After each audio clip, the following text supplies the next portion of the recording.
السلام علیکم ورحمۃ اللہ وبرکاتہ۔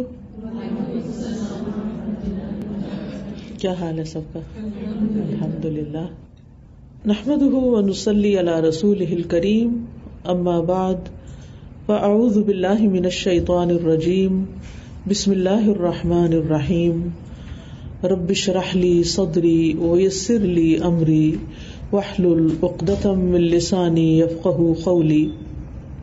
اللہ سبحانہ تعالیٰ نے ہمیں پیدا کیا اور ہمیں بتا دیا کہ یہ زندگی جو میں نے تمہیں دی ہے یہ اس لیے ہے کہ تمہارا امتحان لے کے دیکھا جائے کہ تم میں سے کون اچھے کام کرتا ہے، کس کا عمل اچھا ہے۔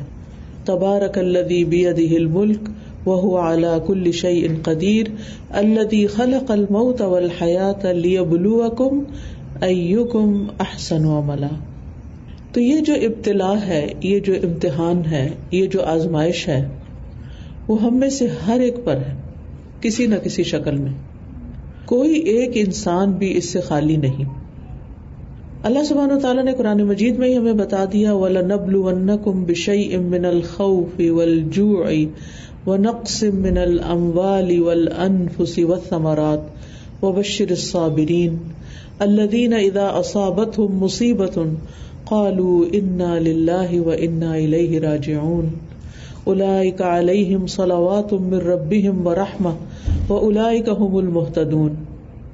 اور ہم تمہیں ضرور ضرور آزمائیں گے کسی نہ کسی چیز سے، خوف یا بھوک یا مالوں اور جانوں اور پھلوں کی کمی سے، اور صبر کرنے والوں کو بشارت دے دیجئے وہ کہ جب ان کو مصیبت آتی ہے تو وہ کہتے ہیں انا للہ و انا الیہ راجعون، بے شک ہم بھی اللہ کے ہیں اور اللہ ہی کی طرف